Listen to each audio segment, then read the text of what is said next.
मेरी लखनऊ में जॉब लगी और वहीं अपनी कलीग रेनू से प्यार हो गया और शादी भी। पर हम 7 साल में किराए का घर बदल बदल के परेशान हो गए थे, सो हमने लोन करा के एक सुंदर सा 2 बेडरूम हॉल का फ्लैट खरीद लिया। ये हमारे सपनों का घर था जहां सब कुछ बहुत अच्छा था, सिवाय एक पगली के जो सोसाइटी के एंट्रेंस पे हमेशा बैठी रहती थी। अरे तू यहाँ हो, यहाँ आवा न लाडो, हमार लाडो, हमारे पास आजा बिटिया। लाडो आजा, गोदी में आजा हमार। ए लाडो आना हमार पास।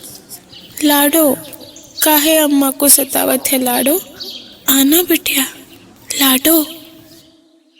वो हमेशा यही एक रट लगाए रहती थी। बिल्डिंग के दूसरे लोगों की तरह हम भी कभी कभी खाना डाल दिया करते थे उसके सामने। पर जो भी हो, नए घर में बहुत अच्छा लग रहा था हमें। सुनो रेनू, एक अच्छा सा सोफा देखा है मैंने, क्या कहती हो? सोबू, तुम भी ना जितने पैसे जमा किए थे डाउन पेमेंट में लग गए, कहाँ से आएगा तुम्हारा सोफा? अरे EMIs में मिल जाएगा यार। पर सोबू, पिंकी के बोर्डिंग की फीस भी तो जमा करनी है ना। बस ऐसे ही छोटी छोटी खींचतान में बहुत प्यारी लाइफ चल रही थी हमारी। लेकिन एक दिन रेनू मुझसे बोली, सोबू मैं कुछ कहूँ तो तुम डांटोगे तो नहीं ना? अरे नहीं, बोलना। क्या मैं तुझे हमेशा डांटता रहता हूँ? नहीं, थोड़ी अजीब सी बात है ना, इसलिए। अब बोल भी दे यार। एक्चुअली मुझे ना रात में किसी बच्चे की रोने की आवाज सुनाई देती है। क्या बोल रही हो? अरे यार, तुम औरतों का इंट्यूशन भी ना। हमारी बच्ची को कोई तकलीफ नहीं है हॉस्टल में, बेस्ट बोर्डिंग स्कूल में है वो। नहीं यार सोबू, मैं क्या पिंकी की आवाज पहचानती नहीं हूँ क्या? ट्रस्ट मी, वो किसी और बच्ची की आवाज थी। तो क्या शादी से पहले की भी कोई बेटी है क्या तेरी? है? तुम्हारी तो। अरे रुको, कहाँ भाग के जाओगे? अरे छोड़ो। अरे मजाक कर रहा था भाई। रुको। अरे दिल पर अरे लग गई। मैंने हंसी में टाल दिया, बात आई गई हो गई। लेकिन एक रात अचानक मेरी नींद खुली तो मुझे भी वही रोने की आवाज सुनाई दी।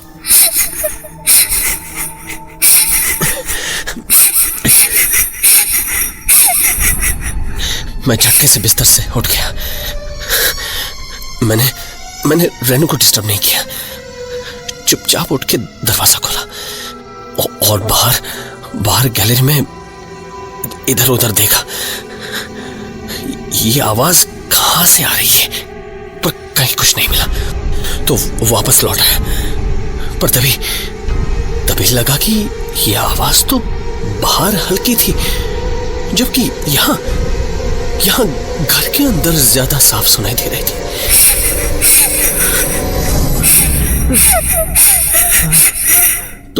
तो रेनू सही कह रही थी। मैंने अंदर जाकर रेनू को जगाया। रेनू उठो, रेनू। क्या सोबू, सोने दो ना, कल सुबह ऑफिस जाना है। रेनू देख, सुन, वही आवाज आ रही है। कौन सी? हाँ, तुम्हें भी सुनाई दी? हाँ। यही तो मैं कह रही थी, कहाँ से आती होगी ये आवाज सोबू? तुम डरना मत। एक बात बताऊं? क्या? मैंने बाहर जाकर हर जगह देख लिया, पर ये आवाज शायद हमारे घर से ही आ रही है। नहीं नहीं नहीं, ऐसे मत बोलो सोबू। नहीं रेनू, मैंने कहा था ना, डरना मत। पर हमारे घर में ही क्यों सोबू? कौन है वो? क्या चाहती है? उस दिन तो कुछ देर में वो आवाज आनी बंद हो गई, पर एक रात जब हम डिनर कर रहे थे। ये क्या, और लो ना। नहीं यार, बस बहुत हो गया। अरे हाथ हटाओ। अरे बस बहुत हो गया, पेट भर चुका है। ये क्या हुआ सोबू? क्या हुआ?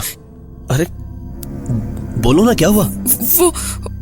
वो देखो वहां, जैसे जैसे कोई सोफे पे बैठा है। वो अभी आया।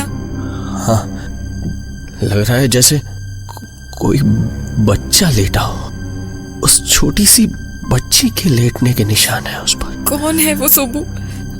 अब तो हमारे घर में हमारे सामने घूमती है। मुझे नहीं रहना इस घर में। स्टॉप यार, कहाँ जाएंगे हम? और इस घर का क्या करेंगे? रेनू, हमारी हालत ऐसी नहीं है कि हम दूसरा घर किराए पे भी ले पाए। समझने की कोशिश करो रेनू। फिर एक संडे को मैं ऐसे ही बालकनी में बैठा हुआ था। सर्दियों की धूप अच्छी लग रही थी कि तभी शायद मुझे झपकी आ गई होगी, या पता नहीं, मेरी आंखों के सामने जैसे कोई बच्ची दिखी। सांवली सी, गंदी सी, बदन पे कोई कपड़े नहीं, सिर्फ कमर पे बंधे काले धागे में लटकता हुआ चांदी का छोटा सा घुंघरू।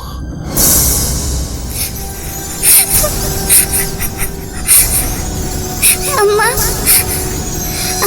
अम्मा, अम्मा, अम्मा। सोबू, क्या हुआ सोबू? सोबू क्या हुआ?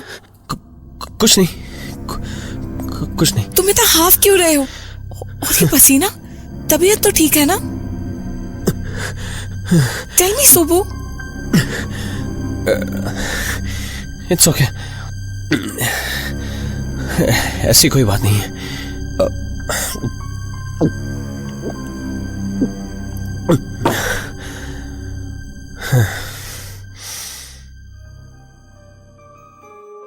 रेनू बहुत डर गई थी, इसलिए मैंने उसे ये बात नहीं बताई।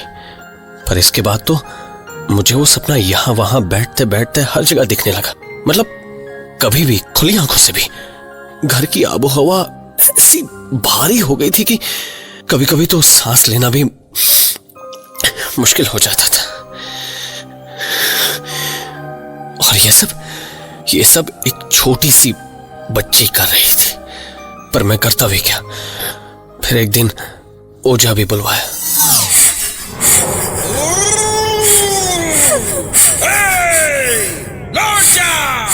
लौट जा इस घर से। छोड़ दे इस घर को, छोड़ दे। चली जा, नहीं तो बंद करके पेटी में डाल दूंगा। पर कोई फायदा नहीं हुआ। एक दो दिन की राहत, उसके बाद फिर वही सब शुरू हो गया। हार कर मैंने रेनू को कुछ दिन के लिए उसकी माँ के पास भेज दिया। फिर एक रात कुछ आवाज आई। मैं भागकर रूम से बाहर गया। और आज मैं पहली बार उसे साफ साफ देख रहा था। और आज इस बार रोने की आवाज नहीं थी। वो बच्ची जैसे अपने छोटे छोटे पैरों से वो खुशी से मेरे घर से भागकर चली गई। अम्मा। मैं भी उठकर तेजी से बाहर की ओर लपका। पर मैंने बाहर जो देखा था वो देखकर यकीन नहीं हुआ। वो पगली औरत गैलरी के एक कोने में अपने हाथ फैलाए उस छोटी सी बच्ची को बुला रही थी। यहाँ आओ हमारी लाडो बिटिया, अम्मा के पास आओ। मेरी प्यारी बिटिया, लाडो बिटिया, आजा अम्मा के पास। मेरी प्यारी बिटिया। और वो बच्ची भागती हुई गई और उसकी गोद में समा गई। ये कोई सपना तो नहीं था। वो पगली एक जिंदा औरत उस बच्चे को गोद में कैसे उठा सकती थी? लाडो बिटिया, मेरी प्यारी बिटिया। और फिर वो सीढ़ियों से सीधी ऊपर चली गई। जाने क्यों, पर उस रात मुझे बहुत चैन की नींद आई। बहुत दिनों बाद मैं चैन से सोया। और जब मैं सुबह उठा तो नीचे से लोगों की आवाजें आ रही थी। मैं नीचे उतरा और उस भीड़ के बीच रास्ता बनाकर आगे बढ़ा तो सामने वो पगली औरत पड़ी थी, बिल्कुल शांत। क्यों क्यों भाई, ये कब और कैसे हुआ?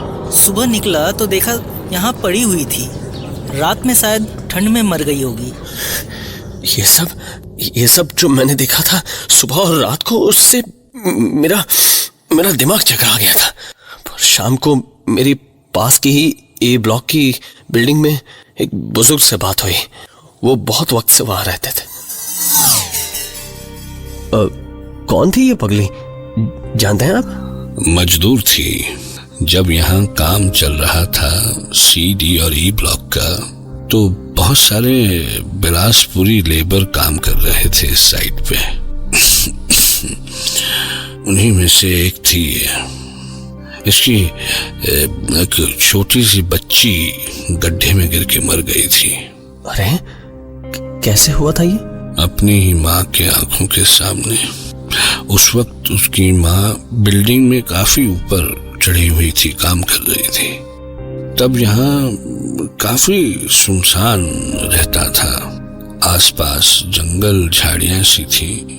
मैं यहीं इस बालकनी के बाहर देख रहा था।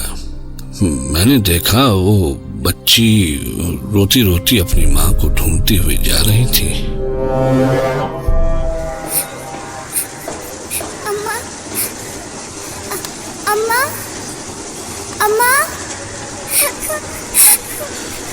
अम्मा, अम्मा। तभी वो अचानक गड्ढे की ओर मुड़ गई। मैं चिल्लाया, अरे कोई है उधर? अरे वो बच्ची गिर जाएगी। पर दूसरी ओर चूंकि काम चल रहा था कंस्ट्रक्शन का, तो किसी को मेरी आवाज सुनाई भी नहीं दी। पता नहीं क्यों, पर वो एकदम से गड्ढे के पास आ गई। मुझे समझ में नहीं आया कि मैं क्या करूं क्या ना करूं। मैं एक बार फिर से चिल्लाया, अरे रुक जाओ, रुको। पर वो तो बढ़ती ही जा रही थी। अम्मा। और तभी उसका पांव फिसला और वो गड्ढे में जा गिरी। काफी पानी था उस गड्ढे में। मैं भागा, पर जब तक सीढ़ियों से नीचे उतरकर वहां तक पहुंचता, तब तो कुछ मजदूर पहुंच गए थे। लाडो, लाडो, अरे कोई बचा लो अपनी बिटिया को। लाडो, लाडो, लाडो, अम्मा आ रही है। लाडो, लाडो, कोई बचा लो बिटिया को। कोई बचा लो हमारी बिटिया को। लाडो, लाडो। अरे रस्सी डाल, अरे रस्सी डाल वहां से। ए ओ कस के पकड़ा। हाली कर, हाली कर। अरे वो तो हिलता ही नहीं।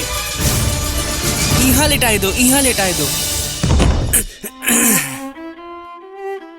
पर जब तक उस बच्ची को निकाला, तब तक वो बच्ची मर चुकी थी। हाय रे लाडो, मेरी बिटिया, मेरी लाडो बिटिया, कोई नहीं बचाया उससे। लाडो, लाडो बिटिया।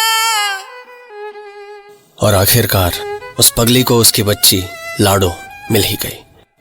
पर सच मानिए, अभी भी ठीक से यकीन नहीं होता कि क्या वो सच था। ये सब सोच के ही हैरत होती है। एक मन कहता है कि इस पर यकीन करो और दूसरा इनकार कर देता है। पर सवाल है कि उस बच्ची की आत्मा सौरभ के ही घर में क्यों आई? वहां तो बहुत सारे फ्लैट्स थे, कई सारी फैमिलीज होंगी, कहीं भी जा सकती थी वो। तो क्या वो अपनी मुक्ति के लिए सौरभ से ही उम्मीद लगा कर बैठी थी? क्यों? कोई जवाब नहीं है। क्या वो सच था?